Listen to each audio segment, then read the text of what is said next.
Bom dia! O empresário Elon Musk anunciou que o acordo bilionário de compra do Twitter está suspenso temporariamente. Ele quer mais informações sobre contas falsas. A Ucrânia começa a julgar hoje o primeiro militar russo acusado de crimes de guerra. Um homem morreu baleado essa noite durante uma confusão entre policiais e usuários de drogas na região da Cracolândia, no centro de São Paulo. Médicos, pacientes e secretários de saúde denunciam a falta de medicamentos pelo país, de itens básicos a remédios de alto custo. Também estão em falta testes para diagnosticar a dengue nos estados com aumento de casos. E no dia da abolição da escravatura, a gente mostra uma história absurda, descoberta recentemente numa das maiores cidades do país. O Ministério do Trabalho diz que é o caso mais longo de situação análoga à escravidão de todo o Brasil. 72 anos. Hoje é sexta-feira, 13 de maio. Bom Dia Brasil está começando.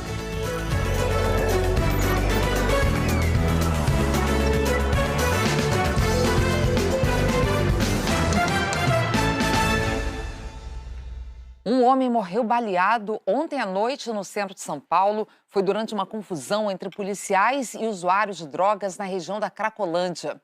Vamos lá para São Paulo. Rodrigo Bocardi, bom dia para você. Essa semana a gente mostrou a operação nessa área da Cracolândia. O que houve agora? Situação crítica sem fim ali, né, Ana? Bom dia para você, bom dia a todos. Essa morte foi na Avenida Rio Branco, perto da Praça Princesa Isabel, onde houve uma operação na quarta-feira que nós até falamos aqui. Os dependentes químicos andavam pela avenida, onde também estavam os policiais, e tiros foram disparados. Moradores da região gravaram o tumulto. Vamos ver. Olha com bagulho na mão, olha, avô. Tô até com fuzil na mão.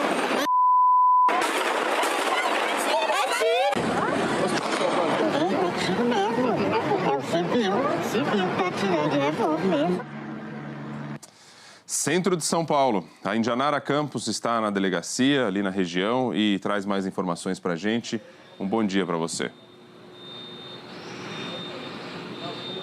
Oi, Rodrigo, bom dia para você, bom dia a todos. Esse homem que morreu tem 32 anos, ele foi baleado no tórax. Ele chegou a ser socorrido pelo Corpo de Bombeiros, encaminhado para a Santa Casa, mas não resistiu.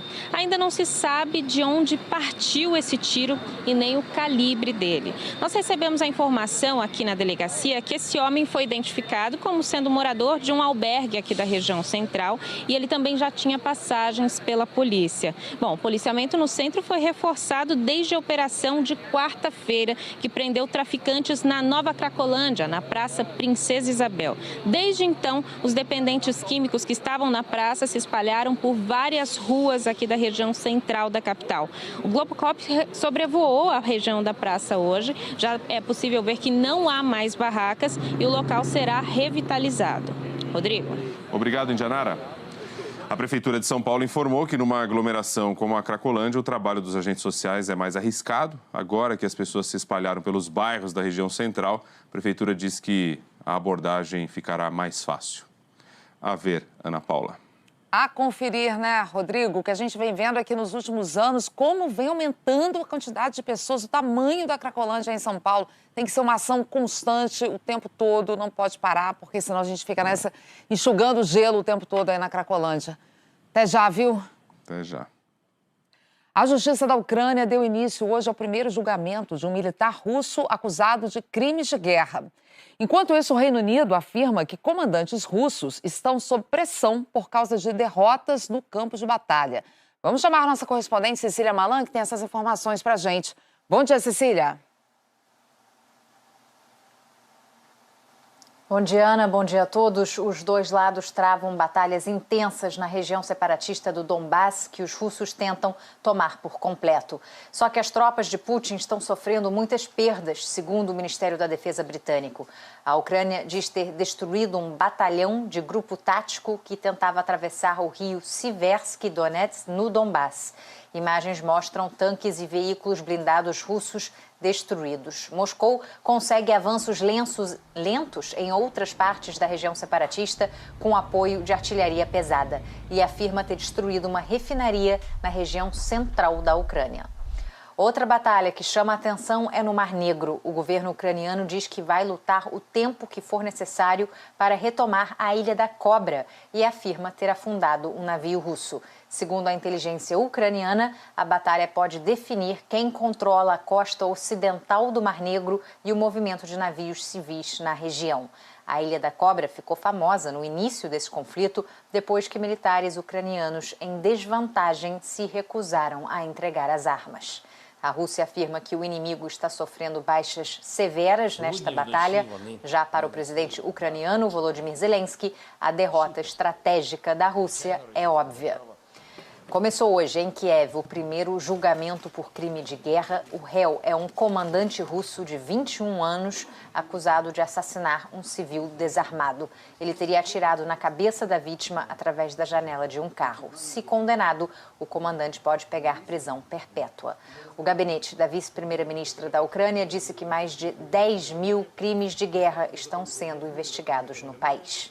Hoje também, a Suécia impôs condições para ingressar na OTAN, como garantias de segurança enquanto durar o processo de adesão. É que só com a adesão completa, a aliança militar pode defender um sócio de um ataque. Mas a ministra do Exterior afirma que a parceria pode trazer estabilidade e evitar conflitos. Ontem, a Finlândia abandonou a neutralidade militar histórica e anunciou a candidatura à OTAN. O Kremlin prometeu retaliar.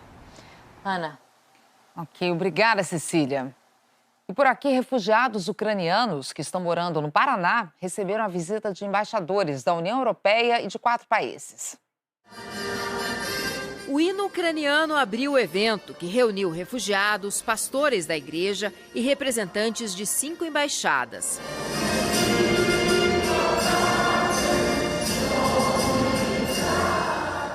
Os embaixadores da União Europeia e do Canadá e os embaixadores interinos dos Estados Unidos, Reino Unido e Ucrânia vieram saber como estão os refugiados e oferecer ajuda. O que nós estamos vendo é que eles estão bem recebidos aqui no Brasil. Estamos aqui para lembrar que é importante ser firmes e unidos para trazer paz à Ucrânia. Temos que manter essa unidade, essa solidariedade entre as democracias do mundo. A rede de igrejas Global Kingdom Partnership Network já acolheu 7 mil refugiados da guerra em todo o mundo. O Paraná, estado que tem a maior colônia de descendentes de ucranianos do Brasil, recebeu quase 100. A maior parte vive em 2 cidades próximas, Prudentópolis e Guarapuava.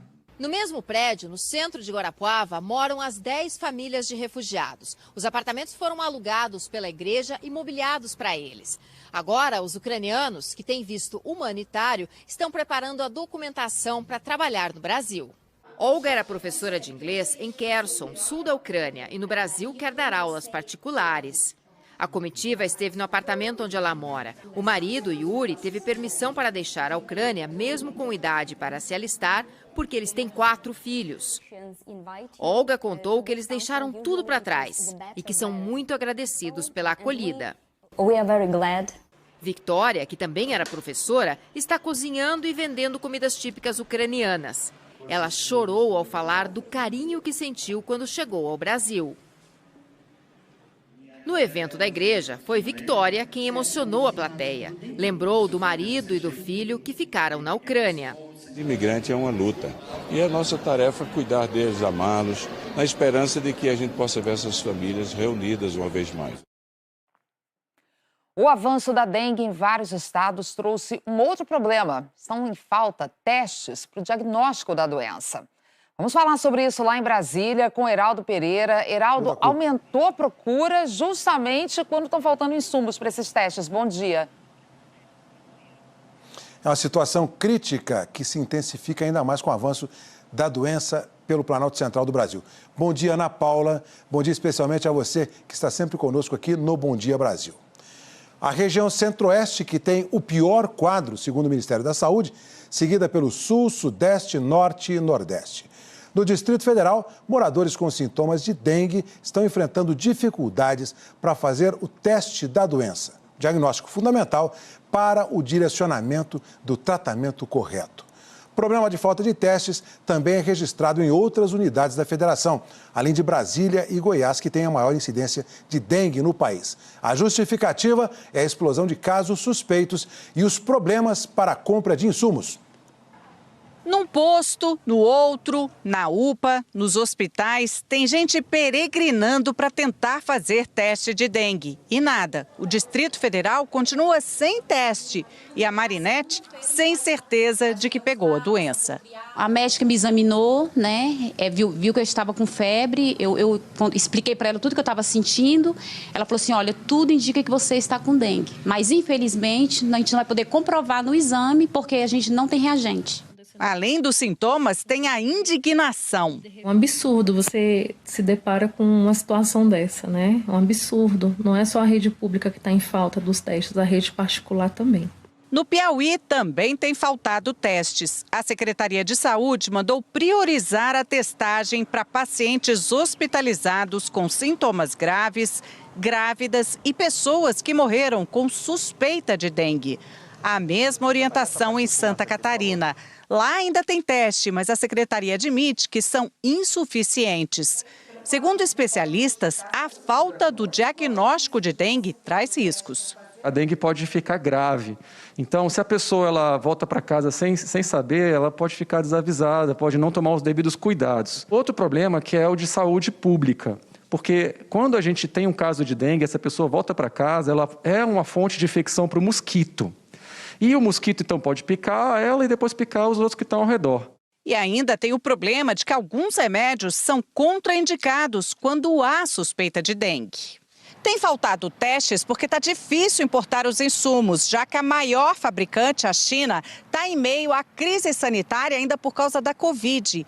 A guerra na Ucrânia também tem dificultado as importações.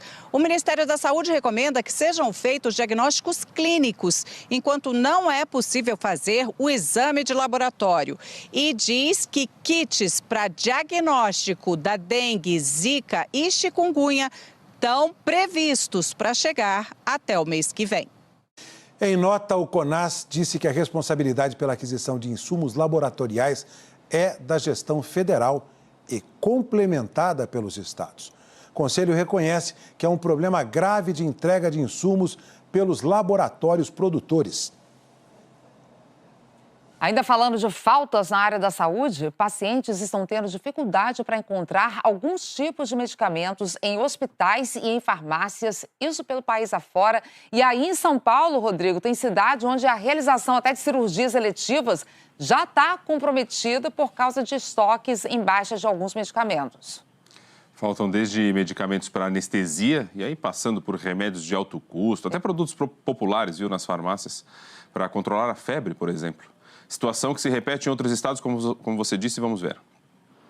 Cerca de 20 pessoas procuram todos os dias a Defensoria Pública de Tocantins por causa da falta de medicamentos. Desde que passou por uma cirurgia de transplante de rim em 2004, o Manuel precisa tomar um medicamento para prevenir a rejeição do órgão. Mas há um mês, o remédio está em falta na rede pública de Palmas. Se a gente não usa o medicamento adequado, da forma adequada, o natural é o processo da rejeição surgir. E o medo agora, né? De perder o rins. Em Rio Branco, a prefeitura informou que pelo menos 8 medicamentos estão em falta nas unidades de saúde. A Ivanir foi a 3 postos diferentes, mas não conseguiu o remédio que precisava. Você vai receber para poder comprar. Em São Paulo, a falta de remédios está provocando a suspensão das cirurgias e de outros procedimentos dentro dos hospitais. A denúncia do Conselho dos Secretários Municipais de Saúde do Estado. O presidente do Conselho diz que esse desabastecimento foi provocado por vários fatores, como aumento da procura, falta de insumos e até uma desorganização do sistema de produção de medicamentos após a pandemia. Nós temos também os nossos órgãos reguladores, é a Anvisa e o Ministério da Saúde. Imagino que esses fabricantes, eles não devem ter parado de fabricar, eles devem ter comunicado à Anvisa. Devem não, eles comunicaram à Anvisa. E isso que nos preocupa, porque a gente está vendo uma inação nesse sentido, né? Esses 2 órgãos, eu acho que eles deveriam ter agido e falar assim, peraí, qual a alternativa? A região do ABC Paulista é uma das mais afetadas. Nos hospitais da região, a lista dos medicamentos em falta passa dos 40. Segundo o Conselho dos Secretários Municipais de Saúde, em algumas unidades não tem soro fisiológico nem analgésicos básicos. A Raimunda mora em Taboão da Serra, na Grande São Paulo. Ela estava com a cirurgia da vesícula agendada num hospital da região, mas não foi operada porque faltou o medicamento para a cirurgia. O médico disse que a minha cirurgia ainda não tinha sido feita porque estava faltando anestesia no hospital, que a cota que tinha era mínima só para pacientes que chegassem muito urgentes. No Paraná, o Sindicato do Comércio Varejista de Produtos Farmacêuticos do Estado estima que estejam faltando mais de 500 medicamentos, a maioria de uso pediátrico. A Luciana foi a 5 drogarias de Curitiba em busca de antibióticos para a filha, que está com uma crise respiratória. Você vai uma vez, vai a segunda, não resolve, não encontra o medicamento, você faz o quê? Secretaria de Saúde do Tocantins diz que a responsabilidade de aquisição do micofelonato de sódio, o medicamento que o seu Manuel toma para prevenir a rejeição do rim transplantado, é do Ministério da Saúde. A Secretaria de Saúde de Rio Branco afirmou que os estoques de medicamentos que estão em falta serão reabastecidos a partir da semana que vem. Sobre o caso da Raimunda, a Secretaria Estadual de Saúde de São Paulo disse que nenhuma cirurgia deixou de ser feita por falta de medicamento no hospital onde ela é atendida e que a paciente não voltou para dar continuidade ao procedimento. Culpa dela. A Anvisa disse que monitora o mercado para avaliar risco de desabastecimento, mas não atua nas relações comerciais. E afirmou que é urgente discutir o atual modelo de regulação de preços do medicamento para garantir sustentabilidade à assistência farmacêutica. Nós pedimos uma resposta ao Ministério da Saúde, mas não tivemos nenhum retorno. Ana Paula. E é urgente também mudar a maneira de gerenciar tudo isso para não deixar chegar a esse ponto, né, Rodrigo? Tem pessoas que já estão precisando do remédio, correm risco de rejeição de órgãos. É algo que tem que ser pensado antes de chegar nessa situação. Até já. Até já. A seguir, o empresário Elon Musk anunciou que o acordo bilionário de compra do Twitter está suspenso temporariamente. Ele quer mais informações sobre contas falsas. Agora são 8h47. A gente volta já.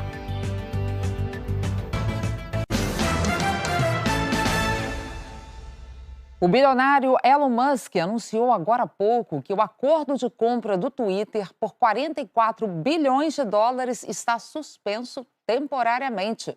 Vamos para Nova York, Ismar Madeira. Bom dia para você. Esse anúncio, quando foi feito, causou uma grande comoção. Agora, então, esse acordo suspenso temporariamente. Elon Musk diz que tem pendências para serem resolvidas. Quais são? Bom dia, Ana, para você e para todos. Isso, exatamente. O Elon Musk disse que o acordo está suspenso até que ele receba mais informações sobre quantas contas falsas existem no Twitter. Ele publicou a decisão na própria rede social agora há pouco.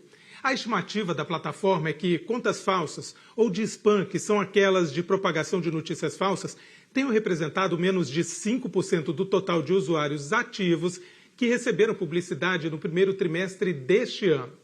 Esse é o tipo de conta que está na mira do Elon Musk. Ele disse que uma das suas prioridades como dono do Twitter seria removê-las da plataforma. No mês passado, o bilionário anunciou o acordo para a compra do Twitter por 44 bilhões de dólares.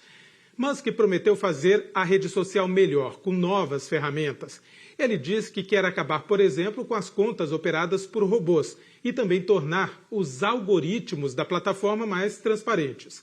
Há meses ele vinha criticando o Twitter. Disse que faltava liberdade de expressão. O negócio para a compra parecia certo. Musk já arrecadou 7 bilhões de dólares com investidores para financiar o acordo. Se a venda for confirmada, o Twitter vai se tornar uma companhia privada de capital fechado. A rede social ainda não se pronunciou sobre essa suspensão temporária. As ações da empresa chegaram a cair 18% antes da abertura do mercado americano, Ana Paula. Impactos aí de uma negociação nesse valor, né, Ismar? 44 bilhões de dólares, vamos acompanhando. Obrigada pelas informações. E aqui no Brasil, o Tribunal Superior Eleitoral divulga hoje o resultado dos testes de segurança das urnas eletrônicas. E ontem, Heraldo, o presidente do TSE fez uma defesa bem forte do processo eleitoral. Mensagem da cúpula do Judiciário Eleitoral é incisiva. Essa semana marca a conclusão de um longo trabalho que se fez no Tribunal Superior Eleitoral para testar as urnas eletrônicas e os processos das eleições gerais de outubro. Servidores públicos, especialistas em tecnologia da informação, policiais federais e representantes de universidades fizeram uma segunda rodada de testes públicos no sistema. Ontem, uma visita da composição plena da Corte à sala em que foram feitos os testes de segurança das urnas eletrônicas marcou a conclusão dos trabalhos. Os 6 ministros titulares do TSE acompanharam o presidente da Corte Eleitoral. Entre eles, o atual vice, ministro Alexandre de Moraes, que estará à frente dos trabalhos durante as eleições. O ministro Edson Fachin ressaltou que, em outubro, o país terá eleições limpas, seguras, com paz e segurança, e que a Justiça Eleitoral não aceitará interferências. Ele também fez uma referência à participação das Forças Armadas na Comissão de Transparência Eleitoral, criada pelo próprio TSE para aprimorar ainda mais a transparência nas eleições. E destacou que quem cuida de eleição são forças desarmadas. A contribuição que se pode fazer é uma contribuição de acompanhamento do processo eleitoral. Quem trata de eleições são forças desarmadas.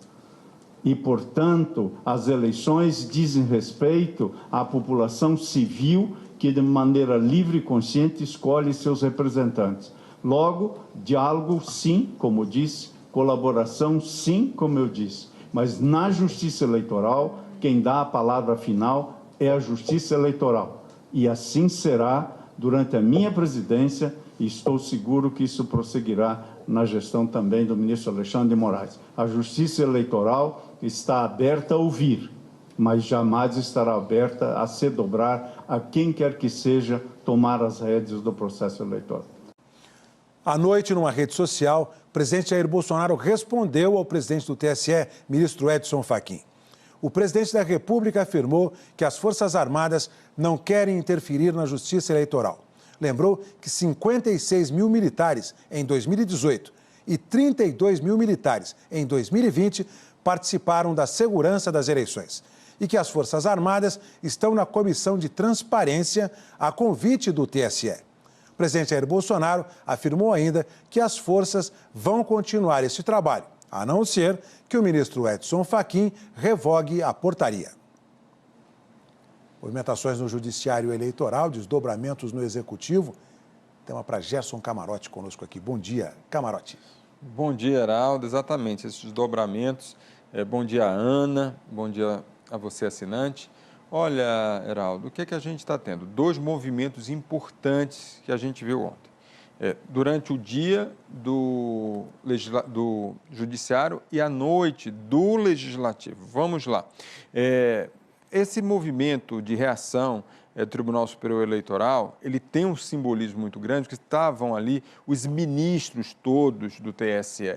E é uma resposta à tentativa de uso político das Forças Armadas para criar uma suspeição nessas eleições. Ora, o que é que tem dito nos bastidores e publicamente o presidente Jair Bolsonaro? Que ele é o chefe supremo das Forças Armadas.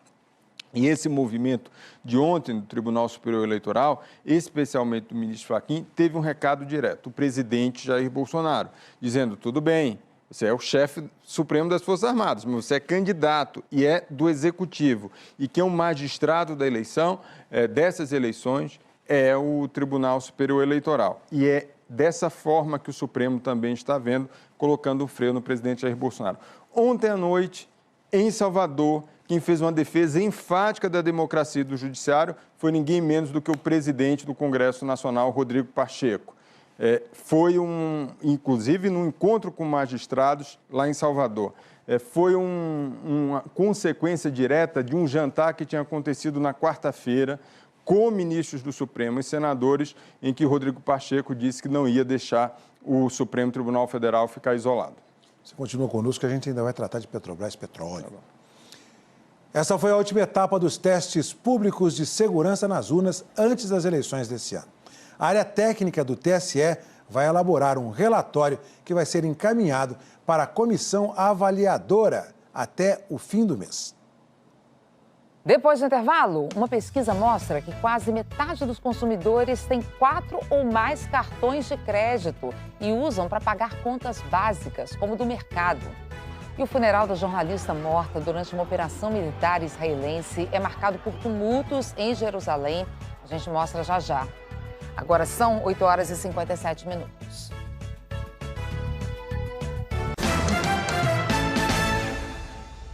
Os pagamentos com cartão de crédito que cresceram 42% no primeiro trimestre na comparação com o mesmo período do ano passado. Muitas famílias têm recorrido ao cartão para conseguir ganhar tempo para pagar despesas do dia a dia. A Aline Aguiar fala disso para a gente. E Aline, bom dia para você. Muita gente tem até bem mais de um cartão para conseguir fazer frente a essas despesas. 2, 3, 4, por aí, Ana Paula. Bom dia para você, bom dia a todos. Uma pesquisa revelou que quase metade dos consumidores tem pelo menos 4 cartões que são usados muitas vezes para compras básicas como alimentação e supermercado. 1, 2, 3, 4, 5, 6, 7, 8, 9, 10, 11. A Maria diz que ainda tem mais na casa dela. Garante que não se enrola. Eu uso todos, né? Porque vai acabando os limites, né? Aí os que tem eu vou usando. Eu construí minha casa, né? E me ajudou muito. Aí eu fui empurrando e tá dando certo. Hoje minha casa está de pé, já está até mobiliada. Anda faltando carteira para tanto cartão. Um estudo da Serasa mostra que quase metade dos consumidores tem 4 ou mais cartões de crédito. Na sua casa são quantos cartões de crédito? São 8 no total, para quando precisar mesmo de um limite maior. E não é luxo. Segundo o levantamento, 1/3 dos entrevistados disseram que o cartão de crédito é para pagar as compras consideradas mais importantes, as de supermercado e alimentação. Eu ganho salário, não tem como pagar em dinheiro. Eu vou comprando, porque aqui divide. Facilita, né? Eu paguei agora de 3 vezes. O estudo revela ainda que 15% dos consumidores usam o cartão de crédito nos gastos com farmácia, 14% nas compras de eletrodomésticos. As outras despesas pagas com cartão são roupas, viagens e móveis. Durante a pandemia, muitas pessoas perderam o emprego e ficaram sem uma fonte de renda fixa. Segundo a pesquisa, o consumidor tem usado o cartão de crédito para conseguir mais tempo para pagar as contas. Quando a pessoa ela passou aí na pandemia, né, ela ficou desempregada, ela passou a ser um empreendedor, ela não tem mais aquela data de pagamento tão certinha, né? Além disso, tem um ponto também relevante, que a gente sabe que os outros tipos de crédito, eles ficaram mais difíceis. Quem já estourou os limites do cartão de crédito sabe que não dá para cair em tentação.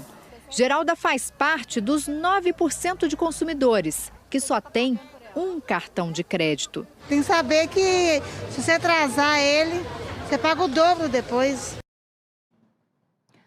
Os especialistas alertam que é preciso ter cuidado com a quantidade de cartões de crédito e reforçam a importância de fazer as compras de forma consciente, sempre de olho nas datas de vencimento das faturas. Ana Paula. O problema é que às vezes as pessoas sabem dos riscos até de parcelar cartão de crédito, como a dívida fica alta, mas não tem muito outra opção, né, Aline? Até já, viu? Até. E um dia depois de pedir um estudo para privatizar a Petrobras, o novo ministro de Minas e Energia se encontrou ontem à noite com o presidente da estatal. Foi uma reunião discreta, né, Heraldo? Mas que na prática mira numa outra preocupação, que é a da alta do preço nos combustíveis. Ana Paula, a escalada de preços está no centro de tudo. Novo ministro de Minas e Energia, Adolfo Saxida, mantém desde as primeiras horas dessa manhã uma intensa agenda de atividades, de despachos. Com o apoio de assessoria da Presidência da República, ele busca um desenho de um plano que contemple também os preços dos combustíveis em alta em todo o país. Adolfo Saxida se reuniu ontem à noite no Ministério de Minas e Energia com o presidente da Petrobras, José Mauro Ferreira Coelho, que entrou pela garagem, saiu e não deu entrevista.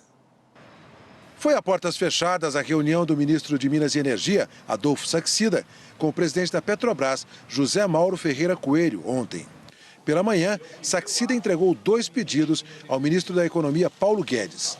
eram solicitações de estudos técnicos para viabilizar a privatização da empresa responsável pelos contratos do pré-sal, a PPSA, que é 100% estatal, e também a venda de parte da Petrobras, controlada pela União. Espero que no período mais rápido de tempo possível nós tenhamos essa resolução pronta e levamos para o presidente da República, o presidente Jair Bolsonaro, assinar esse decreto e começar esse processo aguardado pelo povo brasileiro. O ministro Paulo Guedes prometeu dar seguimento aos estudos ainda ontem.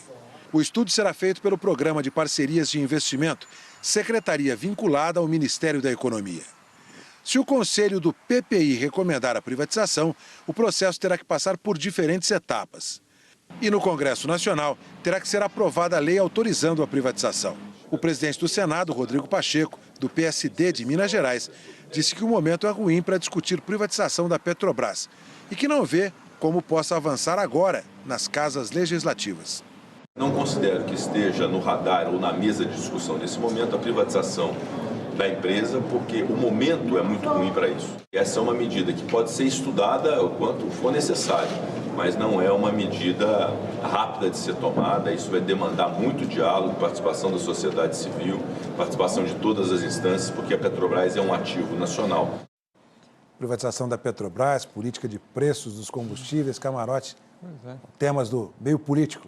Pois é, Heraldo, o que a gente está vendo? Uma manobra diversionista do governo, e aí do novo ministro Saxida, em relação a esse discurso de fazer agora a privatização da Petrobras. Todo o movimento que interessa a quem? Ao presidente Jair Bolsonaro, que cria uma cortina de fumaça em relação ao problema que ele enfrenta do ponto de vista de aprovação, que é resultado do aumento do preço dos combustíveis, especialmente, mais recentemente, do aumento do óleo diesel. O que é que a gente está vendo?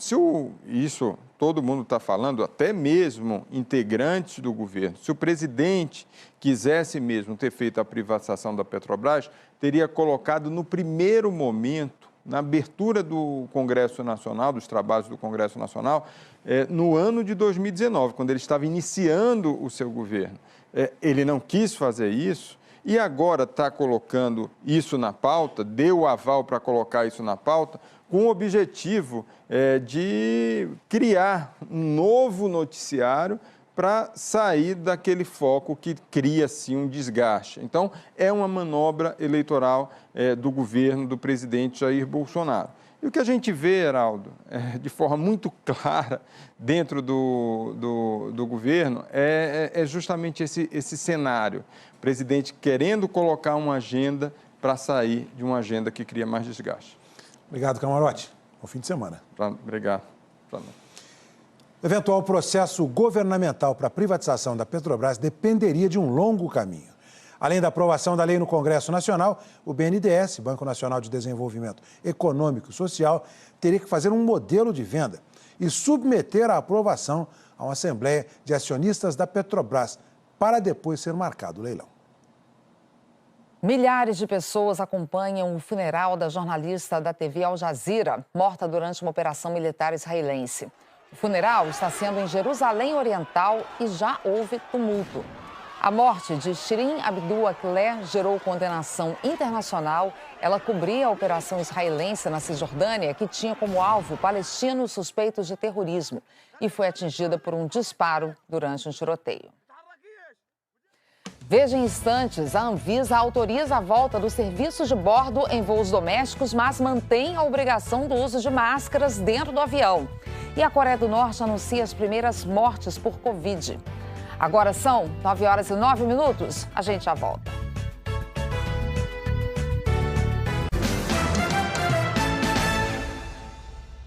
A Anvisa manteve o uso obrigatório de máscara nos aviões, mas flexibilizou algumas regras. Como é que fica agora, Heraldo? Certo alívio inicial para passageiros. A Vigilância Sanitária, Ana Paula, decidiu autorizar a volta do serviço de bordo em voos domésticos, que são os voos internos. Entre as medidas de flexibilização está a outra, que é consequência da primeira, que permite retirar a máscara para se alimentar durante o voo. No saguão do aeroporto, onde ficam os guichês das companhias aéreas, tudo bem estar sem máscara. Mas para seguir até o setor de embarque, não. O uso da máscara é obrigatório a partir desse ponto, cartão de embarque em mãos, por gentileza. Isso não vai mudar, pelo menos por enquanto. Mas como o governo revogou o estado de emergência em saúde pública nacional, a vacinação avançou bastante e a média de mortes caiu muito, a Anvisa revisou algumas das restrições que estavam em vigor desde 2020. A partir de 22 de maio, vai permitir a volta do serviço de bordo nos voos nacionais. Os passageiros poderão retirar a máscara para comer e beber, mas depois terão que colocar de novo. Os ônibus internos, que transportam passageiros até os aviões, poderão voltar a circular com lotação máxima. Vindo que a gente já vem aí de 2 anos, né, com muitas restrições, muito cuidado, eu acredito que agora a gente já pode realmente flexibilizar, claro, tendo ainda critérios, né, para a gente não também colocar as pessoas em risco, a nossa saúde em risco. A Anvisa recebeu alguns pedidos para acabar de uma vez com a obrigatoriedade do uso da máscara nos aeroportos e dentro dos aviões, mas negou. Ao defender pequenos ajustes, o relator da medida na Anvisa lembrou que a pandemia não acabou e que existem pelo menos 2 novas variantes da Omicron em circulação que podem gerar um aumento no número de infecções. Por isso, recomendou que as mudanças sejam feitas aos poucos e com segurança. Enquanto a gente debatia muitos aspectos para o enfrentamento da pandemia, a primeira aliada foi a máscara. É a última fronteira de proteção nesse processo de transição. Está mantido o desembarque por fileiras do avião. A Anvisa também prorrogou por mais 1 ano a regra que permite o uso emergencial de vacinas e medicamentos contra a Covid-19. Segundo a agência, o principal objetivo da medida é não impactar o fornecimento de vacinas e medicamentos contra a Covid aos brasileiros. Vamos agora ver os números da pandemia no Brasil. O levantamento é do consórcio de veículos de imprensa. Em 24 horas, o país registrou mais 136 mortes por Covid. Chegamos a 664.700 vidas perdidas para a doença. Em 24 horas, foram também mais 22 mil novos casos conhecidos. Total de casos passa de 30.600.000. A média de casos está em alta de 22% na comparação com 2 semanas atrás. São mais de 16.500 novos casos por dia. E a média de mortes está em menos 15%. Não chega a ser queda, isso aqui está no limite da estabilidade. São 105 mortes por dia. Agora os dados da vacinação. 82,4% dos brasileiros com 5 anos ou mais já receberam 2 doses ou a vacina em dose única e 55% da população com 18 anos ou mais já recebeu também a dose de reforço. Lá no g1.com.br/coronavírus você encontra todas as informações. A Coreia do Norte anunciou as primeiras mortes por Covid, um dia depois de confirmar os primeiros casos. 6 pessoas morreram, segundo as informações oficiais, e 350 mil já apresentaram sintomas da doença desde o fim de abril. O país anunciou emergência de saúde pública e tem sido pressionado a aceitar ajuda externa, porque ainda não começou a vacinar a população. Coreia do Sul e China já ofereceram assistência e as negociações com a Organização Mundial da Saúde estagnaram depois que a Coreia do Norte se recusou a concordar com cláusulas que vetam indenização em caso de efeitos colaterais de vacinas. Vamos lá agora para a previsão do tempo. Fim de semana será de frio intenso no país. Marcelo Pereira já tinha antecipado um pouco disso ontem aqui para a gente. E hoje, Marcelo, bom dia para você. Em Santa Catarina já teve cidade batendo meio grau de temperatura. Ana, essa cidade é nada mais, nada menos que Urupema. Cidade, Ana, cidade famosa gelada por lá. Famosa demais, o pessoal tudo de cachecol, luva e blusa. Eu falei, né, Ana? Eu falei ontem. Bom dia para você.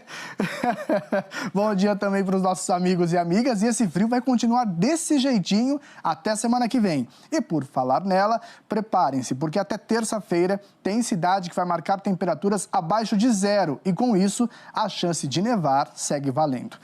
E a cidade de Urupema está entre as negativadas nos termômetros. Olha só, terça-feira com 3 graus negativos, Cambará do Sul, no Rio Grande do Sul, com 2 negativos e Palmas, no Paraná, não é Tocantins não, tá, gente? Com 2 graus negativos também, é muito frio. E essa friaca vai entrar na conta de um novo ciclone extratropical que vai se formar no sul do país, empurrando vento para dentro do continente, gelado, e essa massa azul aqui é uma massa de ar polar que vai ajudar na formação dessa neve. E esse frio vai chegar também no estado de São Paulo, mas calma, não são temperaturas negativas, até o meio da semana que vem. Hoje, teve até nevoeiro no interior paulista. A cidade de Araras amanheceu encoberta por uma névoa bastante densa e com os termômetros na casa dos 15 graus. Os motoristas que rodavam pela região precisaram redobrar a atenção por causa da baixa visibilidade na rodovia que corta a cidade. E o país está dividido entre o frio, a chuva e o calorão. Aqui no sul e no centro do país e parte do norte, tudo seco, chuva no norte, nordeste e parte do centro-oeste, hoje no Rio de Janeiro. Temperaturas para hoje: Manaus com 33 graus, Palmas no Tocantins também, Rio com 24, a mesma máxima de São Paulo, Porto Alegre só com 20. E a gente fecha a previsão para o fim de semana com Aracaju. A nossa linda Joana vai dar praia por lá nesse fim de semana. Temperaturas na casa dos 29 graus e só com pancadinhas de chuva, viu? Bom dia, bom fim de semana, Ana. Obrigada, Marcelo. Bom fim de semana também. Até segunda. No futebol, mais 5 times avançaram para as oitavas de final da Copa do Brasil. O Santos eliminou o Coritiba na Vila Belmiro. O goleiro Muralha defendeu o chute do Velasquez, mas não conseguiu pegar o rebote do Marcos Leonardo. Lucas Pires cruzou e Madison fez de cabeça. 2 minutos depois, Rodrigo Fernandes acertou esse belo chute e fechou o placar. Santos classificado 3, Coritiba 0. O Botafogo avançou com vitória sobre o Ceilândia no Newton Santos. Matheus Nascimento tentou e Patrick de Paula fez no rebote. Mas no segundo tempo, Matheus Nascimento marcou 2 vezes. E detalhe, nos 2 gols, a bola passou entre as pernas do goleiro Kaiser. Placar final, Botafogo 3, Ceilândia 0. O São Paulo passou de fase vencendo o Juventude. Arboleda fez o primeiro. Igor Vinícius disparou, correu quase meio campo e invadiu a área para chutar com categoria. São Paulo 2, Juventude 0. O Fortaleza eliminou o Vitória. Iago Pikachu marcou o único gol do jogo nos acréscimos. Final 1-0. E o Cruzeiro conseguiu reverter a vantagem do Remo. Depois de perder o primeiro jogo por 2-1, o time mineiro venceu a partida de ontem com esse gol do Edu. A vaga foi decidida nos pênaltis, com 8 cobranças para cada lado. O goleiro Rafael Cabral brilhou. Ele fez 4 defesas e garantiu a classificação do Cruzeiro. A seguir, a gente traz o caso de uma senhora que viveu 72 anos numa situação análoga à escravidão. Segundo o Ministério do Trabalho, esse é o caso desse tipo mais longo do país.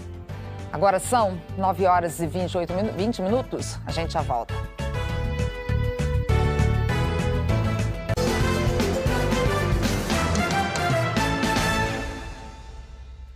72 anos de exploração. Você vai conhecer agora a história de uma idosa que trabalhou a vida toda para a mesma família sem qualquer direito. Nesse dia de hoje que lembramos a abolição da escravatura, um alerta. Casos assim não são raros no país.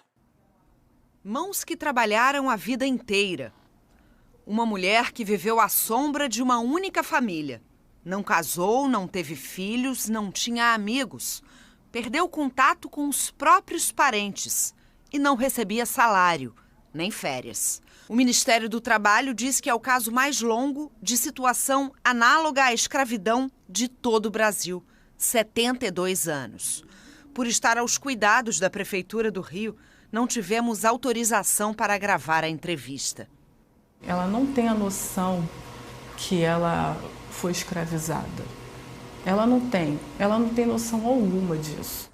Quando foi resgatada, trabalhava como cuidadora da dona da casa e dormia neste sofá, na entrada do quarto principal. Uma denúncia levou o Ministério do Trabalho até a casa na zona norte do Rio. Essa senhora, que os empregadores alegam que é da família e não é, ela fica absolutamente submissa, né? O empregador que fala por ela.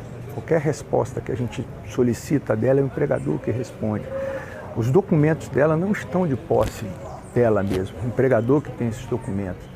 Uma prática arcaica, cruel e inaceitável. É assim que a grande maioria das pessoas enxerga o trabalho escravo. Os direitos do trabalhador são há tempos estabelecidos no Brasil. Ainda assim, no ano passado, o número de pessoas resgatadas em condições análogas à escravidão foi o maior desde 2013. 1.937 brasileiros retirados de situações degradantes, mais do que nos 7 anos anteriores. Em 2013, 2.808 trabalhadores viviam praticamente como escravos. Aquele que explora o trabalho escravo, ele terá que pagar, primeiro, todos os direitos devidos àquele trabalhador que foram sonegados. Essa submissão ao trabalho escravo, ela acaba sendo um meio de enriquecimento ilícito. Ele terá que pagar também as indenizações por dano moral e também, evidentemente, responder pelo crime previsto em lei no artigo 149 do Código Penal. Ele pode gerar prisão de 2 a 8 anos. Sempre é possível recomeçar. Essas são Dona Elza e Dona Maria. Elas se conheceram no centro de triagem da Prefeitura do Rio, para onde foram levadas depois de resgatadas de casas de famílias. Estão morando porta com porta, na zona norte da cidade. Dona Elza estava há 14 anos na mesma casa e começa a entender o que viveu. Você não recebia salário? Não. A senhora tinha férias? Tive uma férias só, todos esses anos. Não sabia nem o que era negócio de escravidão, estava por fora. Não sabia nem o que era isso. Agora que eu já venho aprender aí com as pessoas. A Dona Maria viveu mais de 50 anos com a mesma família. É uma mulher gentil, atenciosa, que adora fazer bolos. Dona Maria tá com uma cara, essa cara... Tá bom mesmo. Ao lembrar da família com quem morava, o semblante muda. Eu não gosto de conversar isso. Eu entendo. Ela quer voltar para a antiga casa. Nunca conheceu outra vida. Nunca soube o que era fazer as próprias escolhas. Nunca teve outras referências, nunca criou outros laços com outras pessoas. E olha, apesar daquele número de casos que a gente mostrou, a grande maioria ser de trabalho escravo no campo, o trabalho doméstico em situação similar de escravidão acontece da mesma maneira em lugares isolados, nas zonas rurais e também nas nossas capitais, em lugares bem povoados, onde há vizinhos que podem e devem perceber e denunciar. Vamos lá para as últimas notícias do Bom Dia Brasil. Rodrigo. É isso aí, Ana. Olha, sexta-feira é 13, juntou o dia 13 numa sexta-feira, mas é de muita sorte para o cinema nacional. Cinemateca Brasileira reabre hoje aqui em São Paulo, depois de 1 ano e meio fechada. A Cinemateca passou por incêndio, alagamento, abandono, toda a história do cinema. E como é sexta-feira 13, o destaque da reabertura é a mostra O Cinema Sem Medo de Mojica, com filmes pouco exibidos de Zé do Caixão, o mestre do terror brasileiro. Sem medo, durma até acordar amanhã. Boa sexta, bom final de semana. Agora ficou mais difícil, Rodrigo. Heraldo. Daqui do Planalto Central do Brasil, a gente se despede com a notícia que traz um certo alívio. Um grupo de endividados. O Congresso prorrogou a medida provisória que amplia para 40% o limite do benefício que aposentados e pensionistas podem comprometer com o chamado crédito consignado, aquele que é descontado direto da folha de pagamento. A medida saiu no Diário Oficial e vale também para quem recebe o Auxílio Brasil e benefícios sociais. Bom dia, bom fim de semana a todos. Agora há pouco, o bilionário Elon Musk afirmou que ainda está comprometido com a compra do Twitter, mesmo tendo anunciado que a negociação está suspensa temporariamente. Ele quer mais detalhes sobre a quantidade de contas falsas na plataforma. Uma boa sexta-feira para todos. Vamos acompanhando as idas e vindas desse negócio bilionário, Ismar. Você fica agora com Mais Você. Uma ótima sexta-feira, bom fim de semana e até segunda.